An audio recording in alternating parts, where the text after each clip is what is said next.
नमस्कार, जन टीवी देख रहे हैं आप। मैं श्वेता शर्मा आपके साथ। खबरों की शुरुआत से पहले एक नजर डालेंगे अभी की हेडलाइंस पर। आज हरिद्वार दौरे पर सीएम धामी कबड्डी चैंपियनशिप का करेंगे उद्घाटन। रोशनाबाद इंडोर स्टेडियम में होगी 50वीं junior national kabaddi championship. ABVP के कार्यक्रम में भी शामिल होंगे सीएम। उत्तराखंड में नगर निकाय चुनाव के लिए प्रचार में उतरे दिग्गज। कांग्रेस भाजपा का अपने अपने उम्मीदवारों को लेकर डोर टू डोर प्रचार, अपनी अपनी जीत का कर रहे दावा।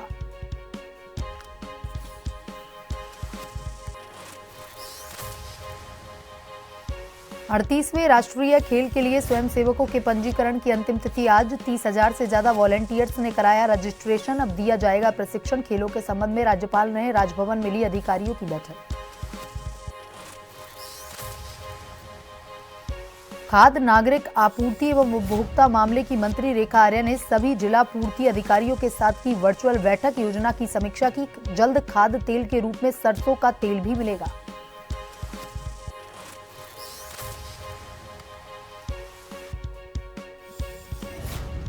रामनगर के ओखलडूंगा में जंगल में लकड़ियां लेने गई महिला पर बाघ का हमला, हुई मौत। वन विभाग ने शव कब्जे में लिया। ग्रामीणों की बाघ को पकड़ने की मांग।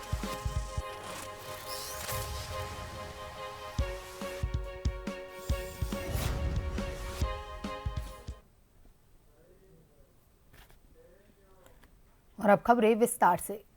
आज हरिद्वार दौरे पर मुख्यमंत्री पुष्कर सिंह धामी रहेंगे। 50वीं राष्ट्रीय जूनियर कबड्डी चैंपियनशिप का उद्घाटन करेंगे। रोशनाबाद स्थित इंडोर स्टेडियम में चैंपियनशिप शुरू होगी। इसके बाद एबीवीपी के प्रांतीय अधिवेशन में भी सीएम शामिल होंगे। दोपहर 2:30 पर हरिद्वार पहुंचेंगे।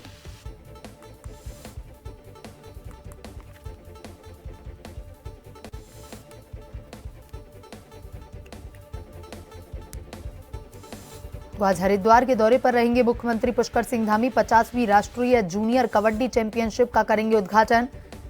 रोशनाबाद स्थित इंडोर स्टेडियम में शुरू होगी चैंपियनशिप। इसके बाद एबीवीपी के प्रांतीय अधिवेशन में भी शामिल होंगे सीएम। दोपहर 2:30 पर हरिद्वार सीएम पहुंचेंगे।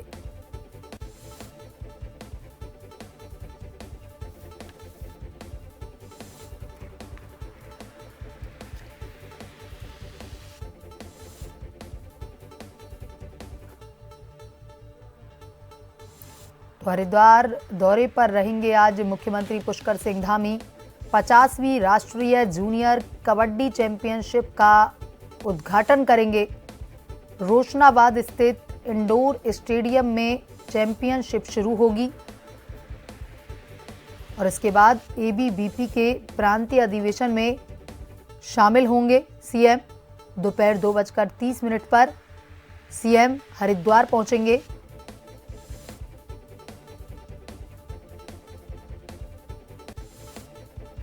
पचासवीं राष्ट्रीय जूनियर कबड्डी चैंपियनशिप का उद्घाटन करेंगे मुख्यमंत्री पुष्कर सिंह धामी।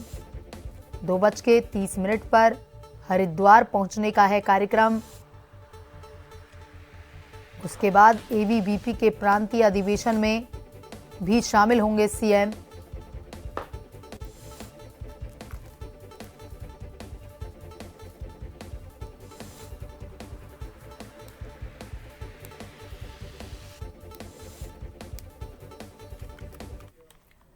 उत्तराखंड में 28 जनवरी से 14 फरवरी 2025 तक आयोजित होने वाले 38वें राष्ट्रीय खेलों की तैयारियों के संबंध में राज्यपाल लेफ्टिनेंट जनरल गुरमीत सिंह ने राजभवन में अधिकारियों की बैठक ली।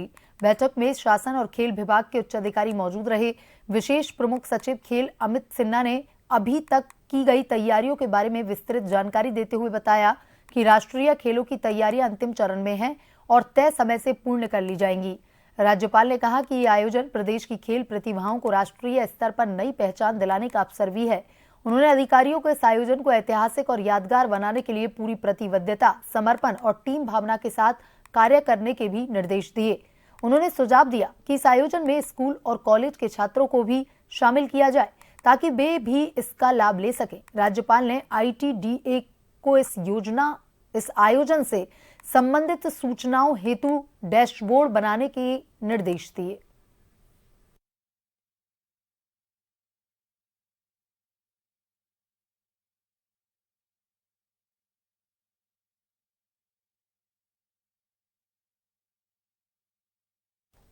उत्तराखंड में 28 जनवरी से 14 फरवरी 2025 तक आयोजित होने वाले 38वें राष्ट्रीय खेलों की तैयारी के संबंध में राज्यपाल लेफ्टिनेंट जनरल गुरमीत सिंह ने राजभवन में अधिकारियों की बैठक ली है।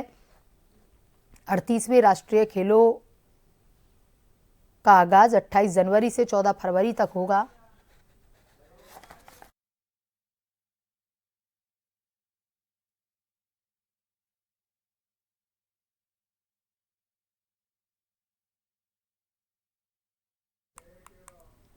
उत्तराखंड में 38वें राष्ट्रीय खेल 2025 में स्वयंसेवक कार्यक्रम के आधिकारिक पंजीयन प्रक्रिया की अवधि में 30,000 से ज्यादा पंजीकरणों के साथ समाप्त होगा। पंजीकरण अवधि 9 नवंबर 2024 को प्रारंभ की गई थी, जिसे आज यानी कि 8 जनवरी 2025 शाम 5 बजे समाप्त किया जाएगा। स्वयंसेवक किसी भी प्रमुख खेल आयोजन के सुचारू संचालन में महत्वपूर्ण भूमिका निभाते हैं। आवेदकों की यह संख्या उत्तराखंड में आयोजित होने वाले पहले राष्ट्रीय खेलों के लिए एक आशाजनक शंखनाद का संकेत देती है। राज्य भर से आवेदन प्राप्त हुए, जिनमें देहरादून, हरिद्वार और नैनीताल से आवेदकों की संख्या सर्वोच्च रही। आवेदन प्रक्रिया संपन्न होने के साथ साथ अगला पड़ाव इस महत्वपूर्ण कार्यक्रम में उनकी भूमिकाओं के लिए उन्हें तैयार करना, चयनित स्वयंसेवकों को व्यापक व्यावसायिक प्रशिक्षण प्रदान करने जैसे पड़ाव पर केंद्रित है। इन सत्रों में लगभग 2500 स्वयंसेवक प्रतिदिन प्रशिक्षण ले रहे हैं।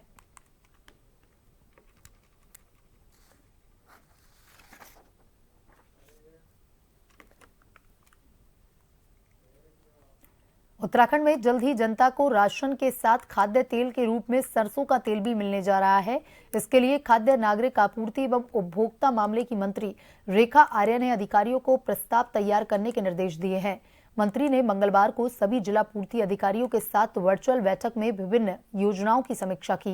विधानसभा स्थित सभागार कक्ष में हुई बैठक के बाद मंत्री रेखा आर्या ने बताया कि धान खरीद के मामले में इस वित्तीय वर्ष में प्रदेश का आंकड़ा संतोषजनक रहा और अधिकारियों को अगले वित्तीय वर्ष में इसे और अधिक बढ़ाने के लिए कहा गया है। बैठक में राशन की दुकानों के आवंटन में महिला आरक्षण लागू करने के प्रस्ताव को तेजी से स्वीकृत करने के निर्देश भी मंत्री ने दिए। उन्होंने कहा कि यह बहुत आवश्यक और प्रभावी बदलाव है और इस पर तेजी से काम करें।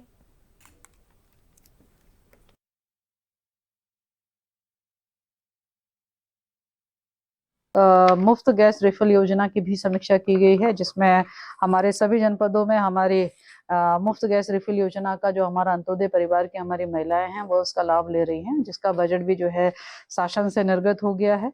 और इसके साथ ही नमक योजना, मुख्यमंत्री नमक योजना की भी समीक्षा की गई है, जिसको लेकर सभी जनपदों के डीएसओस ने उसके बारे में उसका जो फीडबैक है उसको लेकर लोगों में उत्साह बताया है। निश्चित रूप से 8 रुपए में नमक प्राप्त होना उनके लिए, ग्रामीण महिलाओं के लिए एक सहूलियत भरा और उनकी आर्थिकी को मजबूत करने के लिए एक बड़ी व्यवस्था उनको ये मिल रही है, जिसका रेस्पॉन्स जो है बहुत अच्छा निकल के आ रहा है। प्रदेश में कई मदरसे अवैध रूप से चल रहे हैं। शासन के निर्देश के बाद सभी जिलों में जिला प्रशासन ने इनकी जांच शुरू कर दी है। निदेशक अल्पसंख्यक कल्याण राजेंद्र कुमार के मुताबिक जांच में यह देखा जा रहा है कि यह मदरसे पंजीकृत है या नहीं। इनकी आय के स्रोत का भी पता लगाया जा रहा है। जिला प्रशासन जांच पूरी होने के बाद रिपोर्ट शासन को सौंपेगा। अल्पसंख्यक कल्याण विभाग के अधिकारियों के मुताबिक उधम सिंह नगर जिले में 129 मदरसे अवैध मिले हैं। इसके अलावा देहरादून में भी कुछ मदरसे अवैध हैं। बताया गया है कि ये मदरसे मदरसा बोर्ड से पंजीकृत नहीं है। इस तरह के मदरसों के खिलाफ यूपी में सख्ती के बाद कई मदरसे उत्तराखंड में चलने लगे हैं। अवैध चल रहे इन मदरसों में बच्चे भी यूपी एवं अन्य प्रदेशों के हैं। पूर्व में राष्ट्रीय बाल अधिकार संरक्षण आयोग के औचक निरीक्षण में भी देहरादून में इस तरह के कुछ मदरसे मिले थे। अब आयोग ने सभी मदरसों को बंद करने के निर्देश दिए थे।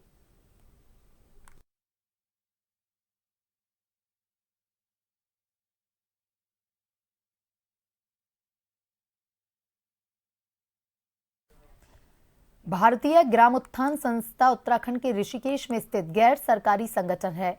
इस संस्था में तकरीबन 60 महिला जुड़ी हुई हैं, जो प्राकृतिक रेशों से शॉल, स्टॉल, मफलर और दूसरे सामान तैयार करती हैं। इन्हें बजट से काफी उम्मीदें हैं। एक रिपोर्ट देखिए। भारतीय ग्रामोत्थान संस्था उत्तराखंड के ऋषिकेश में स्थित गैर सरकारी संगठन है। इस संस्था में उत्तराखंड में पाए जाने वाले प्राकृतिक रेशों से हाथों से उत्पाद बनाए जाते हैं। इस संस्था में तकरीबन 60 महिलाएं जुड़ी हुई हैं, जो इन प्राकृतिक रेशों से शॉल, स्टोल, मफलर और दूसरे सामान तैयार करती हैं। केंद्रीय बजट की तारीख करीब आते ही एनजीओ के अध्यक्ष को उम्मीद है कि बजट में कुछ ऐसे ऐलान किए जाएंगे जिससे सेल्फ हेल्प ग्रुप को लोन मिलना और आसान हो जाएगा।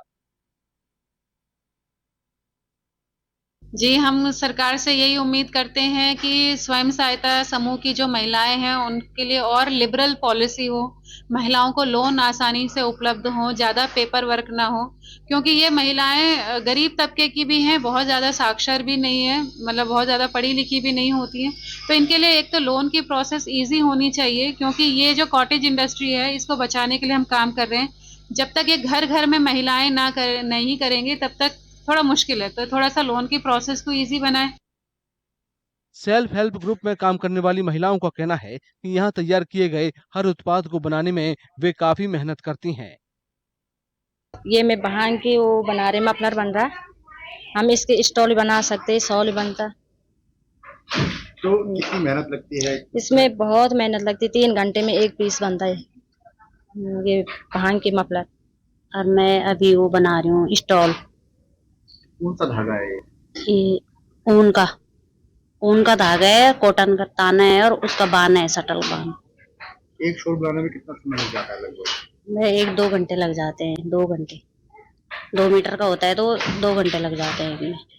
मेहनत की बात करें तो कैसी मेहनत तो क्या बोल रहे हैं, मेहनत तो लगती है, बॉबिन भी भरनी पड़ती है, फिर चलाना पड़ता है, तो मेहनत तो लगेगी। अगले महीने की 1 तारीख को केंद्र सरकार 2025-26 वित्तीय वर्ष का बजट पेश करने जा रही है।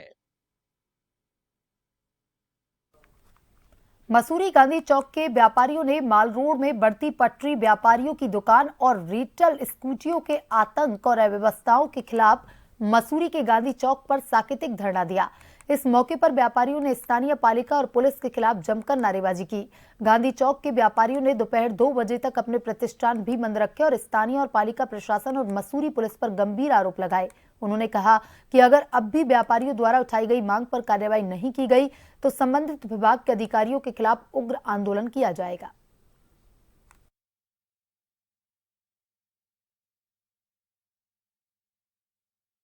साल की शुरुआत में जब व्यापारी वर्ग में बहुत रोष था तो एसडीएम दीपक सैनी जी द्वारा पूर्ण रूप से 1 महीने से अधिक तक ये पटरी हटी रही, लोगों को व्यवसाय करने की अनुमति नहीं मिली। पटरी व्यवसायियों के लिए दूसरी व्यवस्था करने के लिए हमारे माननीय मंत्री जी गणेश जोशी जी और पूरा प्रशासन तत्पर है और जल्दी कोई निर्णय निकालना पड़ेगा। किताबघर की जो पीड़ा है वो मेरी भी पीड़ा है, दुकानदारों के अगर आगे कोई पटरी वाला बैठा है जितनी पीड़ा दुकान। खबरों की तरफ, हल्द्वानी में समाजवादी पार्टी के प्रत्याशी द्वारा अपना नामांकन वापस लिए जाने के मामले पर भारतीय जनता पार्टी ने कांग्रेस पर बड़ा निशाना साधा। भारतीय जनता पार्टी के मेयर पद के प्रत्याशी गजराज सिंह बिष्ट ने एक प्रेस कॉन्फ्रेंस करने के दौरान कांग्रेस पर आरोप लगाया कि राजनीति में कोई भी किसी का भी समर्थन ले सकता है, लेकिन जिस समाजवादी पार्टी के शासन में राम भक्तों पर गोलियां चली हों, जिस समाजवादी पार्टी के शासन में मसूरी गोलीकांड, मुजफ्फरनगर गोलीकांड और खटीमा गोलीकांड जैसी जघन्य अपराध हुए हों, ऐसी पार्टी का कांग्रेस पार्टी द्वारा समर्थन लेना कांग्रेस के लिए पतन का कारण बनेगा। चार्ज नहीं, जो कुछ मेरा ये कहना है कि किसी का भी समर्थन लेने से हमें गुरेज नहीं है, लेकिन जिस समाजवादी पार्टी के शासन में राम भक्तों पर गोली चली हो, जिस समाजवादी पार्टी के शासन में हमारी माता बहनों के साथ बलात्कार किया हुआ, मुजफ्फरनगर जैसा कांड किया गया हो, जिस समाजवादी पार्टी के नेतृत्व में मसूरी गोली कांड किया हो जिसमें हमारे युवाओं की डेथ हुई, जिस समाजवादी पार्टी के नेतृत्व में खटीमा जैसा नरसंहार हुआ हो, ऐसी समाजवादी पार्टी का समर्थन लेना मैं समझता हूं कि कांग्रेस के लिए पतन का रास्ता उसके लिए खोल गया। और निश्चित रूप से जो लोग अपने बोर्ड में लिख रहे हैं कि राज्य आंदोलनकारी, उनका अगर जमीर जिंदा है और अपने को राज्य आंदोलनकारी मानते हैं तो उन्हें राज्य आंदोलनकारी जो लाइन है उसको हटा देना चाहिए। भारतीय जनता पार्टी का कार्यकर्ता, चाहे वो गजराज जी हो, मैं हूँ, हमारे कोई भी कार्यकर्ता जिनको प्रतिनिधि बनने का अवसर प्राप्त होता है, वो भारतीय जनता पार्टी के विचारों को और संस्कारों का प्रभाव करते हैं, यानी कि ईमानदारी से, निष्ठा से लोक कल्याणकारी योजनाओं को 100% लागू करने के लिए पूरी जिजीविषा से लगे रहते हैं। मैं गजराज सिंह बिष्ट जी को बहुत बहुत शुभकामनाएं देता हूं और पूरी पार्टी सब हम लोग डट कर लगे हैं और निश्चित रूप से आने वाला जो 25 तारीख को परिणाम है वो भारतीय जनता पार्टी के पक्ष में होगा। केंद्रीय मंत्री अजय टम्टा चंपावत जिले के दौरे पर रहे। सबसे पहले केंद्रीय मंत्री टम्टा वाराकोट ब्लॉक के इजड़ा गांव पहुंचे, जहां पर उन्होंने भाजपा जिलाध्यक्ष निर्मल मेहरा के स्वर्गीय पिता पूर्व दर्जा राज्य मंत्री हयात सिंह मेहरा के वार्षिक श्राद्ध में सम्मिलित हुए। इसके बाद वह लोहाघाट पहुंचे, जहां उनके द्वारा लोहाघाट नगर में भाजपा प्रत्याशी गोविंद वर्मा के पक्ष में जनसंपर्क किया गया तथा नगर की सम्मानित जनता से भाजपा प्रत्याशी गोविंद वर्मा को भारी से भारी बहुमत से जीत दिलाने की अपील की। मंत्री अजय टम्टा ने कहा, इस बार लोहाघाट में ट्रिपल इंजन की सरकार बनने जा रही है।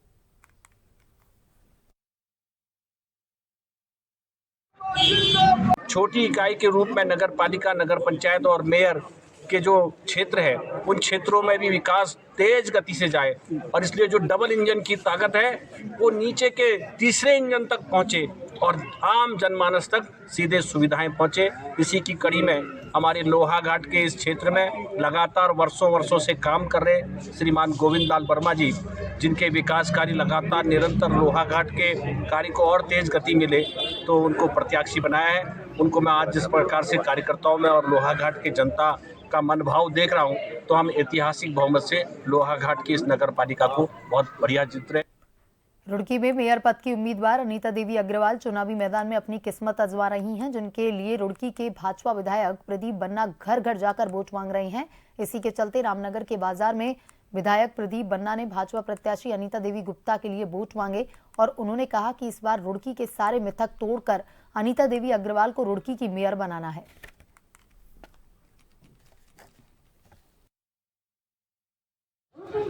रामनगर का हमेशा आशीर्वाद रहा है और भगवान राम का द्वार है, भगवान राम की नगरी है, तो लोग कैसे राम से इनकार करेंगे। और लोग मन बना चुके हैं कि बीजेपी को इस बार मेयर बनाना है और 30 साल पुराना मिथक तोड़ना है और एक इतिहास बदलना है और लोग बीजेपी को वोट देंगे, क्योंकि लोग धामी जी के काम, मोदी जी के काम, योगी जी के काम देख चुके हैं। तो केवल विकास कर सकती है तो भारतीय जनता पार्टी ही कर सकती है। पहले से ये मिथ्या रही है रुड़की की के यहाँ पर निर्दलीय मेयर बनता रहा। इतिहास बदलने के लिए होते हैं, मिथ्या तोड़ने के लिए होते हैं। तो मिथ्या टूटेगी, रिकॉर्ड बनेगा, बीजेपी का मेयर बनेगा। नगर निकाय चुनाव नजदीक आते ही भाजपा कांग्रेस एक दूसरे पर आरोप प्रत्यारोप लगाने लग गई हैं। मंगलवार को लोहाघाट विधायक खुशहाल सिंह अधिकारी ने कांग्रेस चुनाव कार्यालय में कांग्रेस कार्यकर्ता के साथ बैठक आयोजित की। विधायक ने 23 जनवरी को होने जा रहे नगर निकाय चुनाव को लेकर कांग्रेस कार्यकर्ताओं में जोश भरा। उन्होंने कहा, इस बार लोहाघाट में कांग्रेस का परचम लहराने जा रहा है।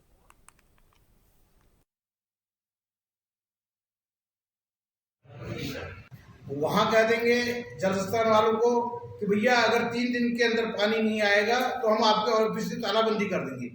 मैं तो कर रहा हूं महाराज, चेयरमैन साहब, आप पहले ये बताइए, आपकी सरकार है, आप सब कुछ है, आप यहाँ के चेयरमैन हैं, आपको अपनी सरकार के जो नुमाइंदे बैठे हैं उनके ऑफिस के ताले बंद करने हो जाएंगे तो विकास कार्य कौन करेगा? सरकार में रहने वाला व्यक्ति।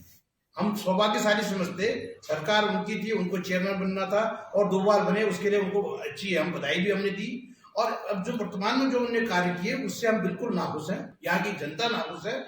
इसलिए हमारा इस बार मन बना कि कांग्रेस का एक होनहार उम्मीदवार जो रणजीत सिंह अधिकारी जी यहाँ पर उठे हैं और उनकी मंशा है कि भाई यहाँ पर जो जाम की व्यवस्थाएं हैं, देखो यात्री आते हैं, यात्री को लेके नेता, यात्री को लेके व्यापारी, क्योंकि जब व्यक्ति ही यहाँ नहीं पहुंचेगा तो क्या व्यापारी करेंगे, क्या नेतागिरी होगी, क्या दूसरा होगा, उनको सुविधाएं।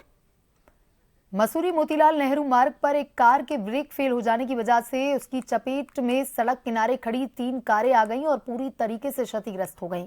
घटना के बाद क्षेत्र में हड़कंप मच गया और सड़क के दोनों ओर वाहनों का लंबा जाम लग गया, जिससे लोगों को भारी परेशानियों का सामना भी करना पड़ा। बताया जा रहा है कि एक कार मोतीलाल नेहरू मार्ग से नीचे लाइब्रेरी बाजार की ओर आ रही थी कि अचानक से उतराई में उसके ब्रेक फेल हो गए और सड़क किनारे खड़ी 3 कारों को टक्कर मारते हुए पैराफिट से टकराकर रुक गई। गनीमत ये रही कि हादसे के समय कोई भी व्यक्ति सड़क के किनारे खड़ी कार में सवार नहीं था और ना ही सड़क में कोई व्यक्ति मौजूद था, नहीं तो बड़ा हादसा हो सकता था। ब्रेक फेल हुए कार के चालक को मामूली चोट आई है। घटना की सूचना मिलते ही मसूरी पुलिस मौके पर पहुंच गई। क्षतिग्रस्त कारों को सड़क किनारे कर यातायात को सुचारू करवाया गया।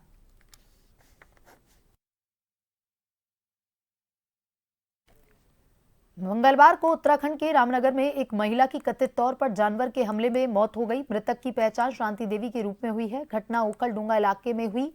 ग्रामीणों ने बताया कि शाम करीब 5 बजे जब वो जंगल में लकड़ी इकट्ठा करने गई, तभी बाघ ने उस पर हमला किया। शव को वन विभाग की टीम ने अपने कब्जे में लिया है। ग्रामीणों ने वन विभाग से बाघ को पकड़ने की मांग की है। 5 बजे करीबन लकड़ी लेने गई थी महिला गांव के पास में ही, वहां से उसको शेर उठा के ले गया और हमारे 2-4 लड़के गए, ऑन द स्पॉट इन्होंने उससे छुड़ा लिया और फिर पूरे गांव वालों को सूचना दी। इसके बाद गांव वाले आए तो हमने सब लोगों ने वहीं बैठे रहे। फिर जंगलात वाले आए, फिर डेड बॉडी को अभी लेके आए हैं गांव के पास में। क्या मांग कर रहे हैं? अब मांग क्या? मांग तो हमारी ये है सर कि शेर को पकड़ा जाए। बुलेटिन में अभी तक के लिए इतना ही। बने रहिए जन टीवी के साथ। नमस्कार।